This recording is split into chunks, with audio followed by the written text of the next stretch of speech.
Hi again. Let us continue our discussion on equilibrium constant Kc. And in this video, I want to make connections between K and free energy, standard free energy, and spontaneity.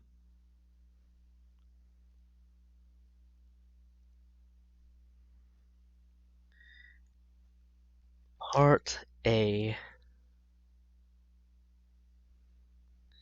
Part A, I want to remind us of an equation using standard free energy.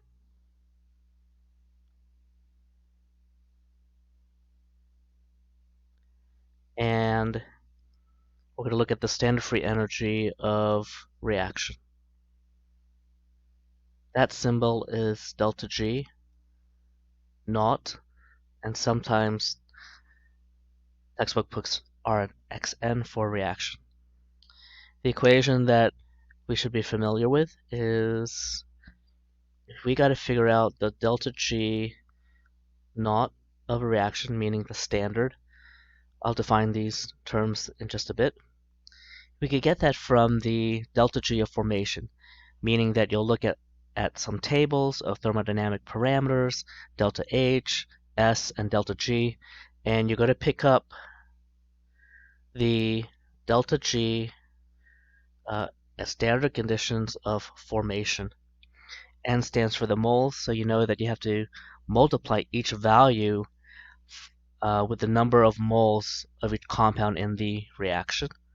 This is just like calculating enthalpy using the heats of formation.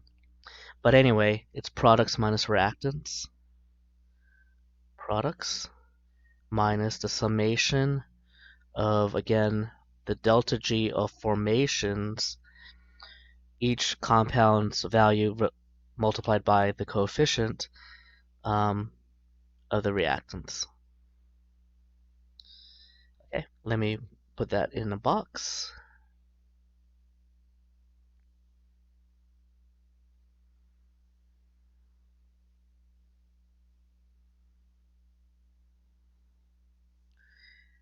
Let me remind ourselves what the standard free energy of a reaction is. If there's gas, that gas has to be at 1 atm. If there's a solution, that component has to be at 1 molar. And finally, the reactants and products of the reaction are in their stable form at 25 degrees C. Now the thing is, temperature can change, so in a bit we're going to look at how do we figure out the delta G of a reaction if this is not true, if these standard conditions are not followed. And actually that is part B. But let me just double check that I'm good with this. And we all know that delta G usually in kilojoules per mole. Kj per mole. Okay, do we need to put a little note here? This is from a table. From tables of, delta H of formation. But really we want to pick up the delta G of formation. And usually on that table there's going to be entropy. And it's not delta, it's just entropy of the compound or element. Okay, part B, new stuff. In part B, what if your reaction is not in standard state form? Well, how do I want to label this? This is what if it's non-standard free energy?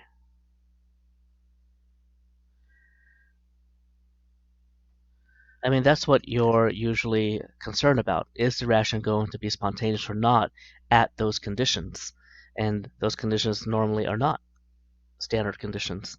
So we'll just call this delta G of the reaction equals, well, I'm not going to derive this formula, but you can calculate the delta G naught from your delta G's of formations, and you have that number, and then you're going to correct that number by adding a factor, and that is determined by RT ln of Q. So if you have a reaction that you know is not in standard state, go ahead and find the delta G naught, and then add RT ln of Q. Q we know is just the concentrations, products over reactants, but we don't know if they're at equilibrium or not. So this may be off equilibrium, or let's say when, how do I want to say this? Could be not at equilibrium. Now it could be at equilibrium. You just have to fill in the concentrations, figure out the reaction quotient expression, right? Products, concentration of products over reactants. Okay, is that all I want to say for this one? Honestly, that's all I want to say for this one. So again, where you're getting this delta G, normally you're getting it from this reaction here. Okay. Hopefully the problem will be very clear whether you use this reaction or use another delta G reaction. I think in the previous video we learned that, well, not in the previous video, in the previous unit, we learned that delta G equals delta H minus T delta S. Let me just add that as review in this section, actually.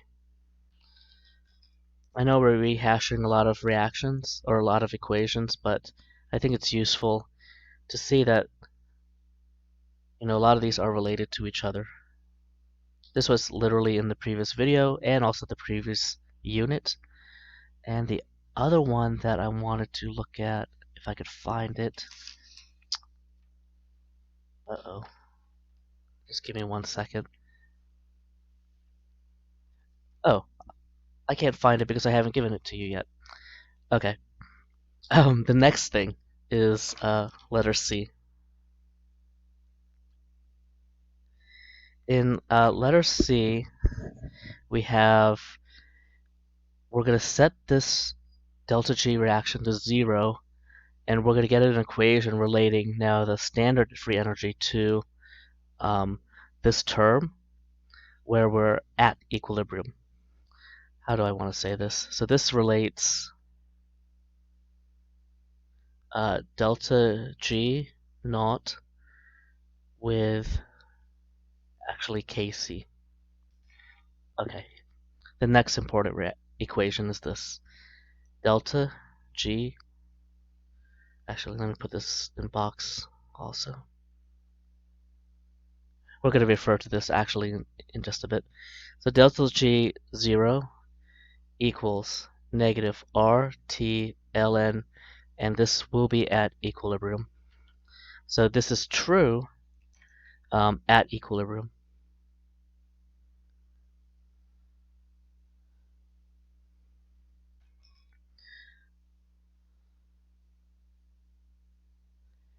And yes, if your reaction is at equilibrium and you use this equation, then yes, you can make these equal to each other.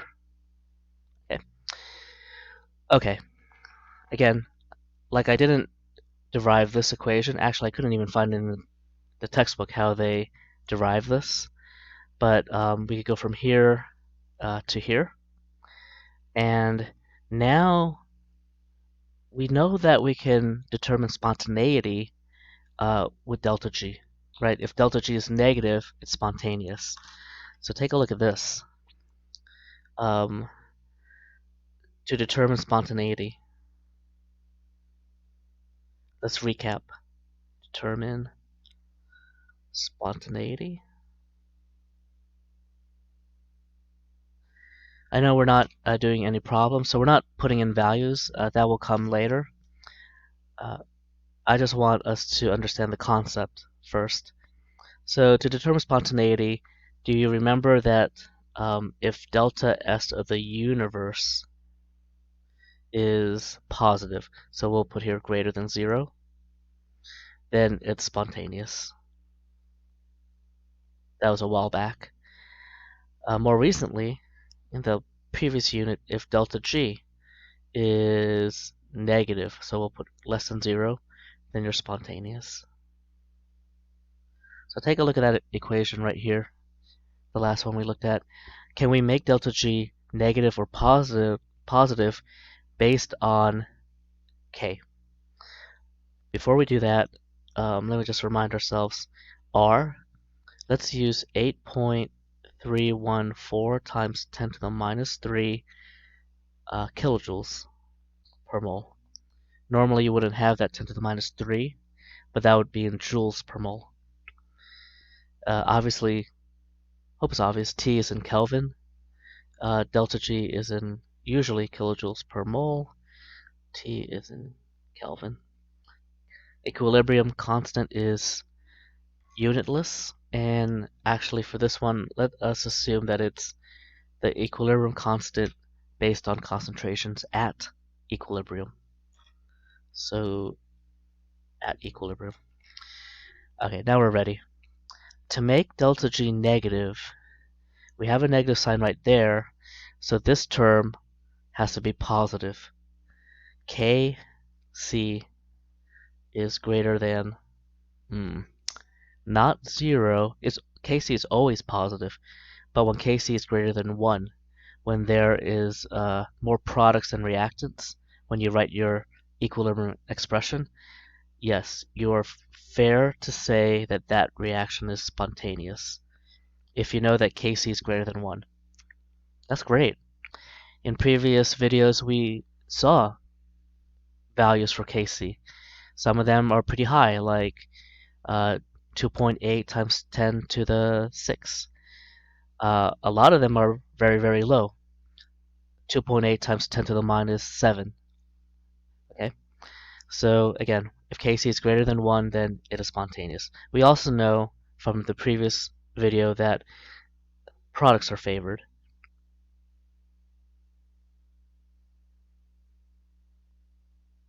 Products are favored. It doesn't mean that the forward rate is greater than the reverse rate. At equilibrium, actually, you know it's a fact that rate forward equals rate reverse. So honestly, this ended up being a little bit of a review as well, but that's new. If you're watching the videos in order, let me just double check that I gave everything that I want to give. How about this? The last thing I want to say for part C, and actually for this video, is the common problem actually is solving for T, solving for temperature. So again, we're not gonna do specific problems here, but let me just give you a little heads up that not typically, but a lot of times,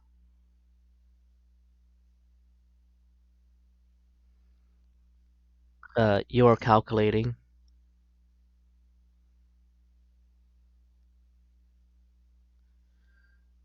at what temperature a reaction becomes spontaneous. A reaction becomes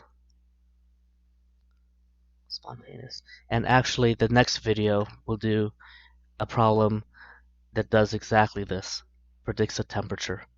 So if we have delta G naught equals negative RT ln of K, the strategy is, you know that the border between spontaneous and non-spontaneous is when delta G is 0. So when delta G equals to 0, you're at the border of spontaneous and non-spontaneous.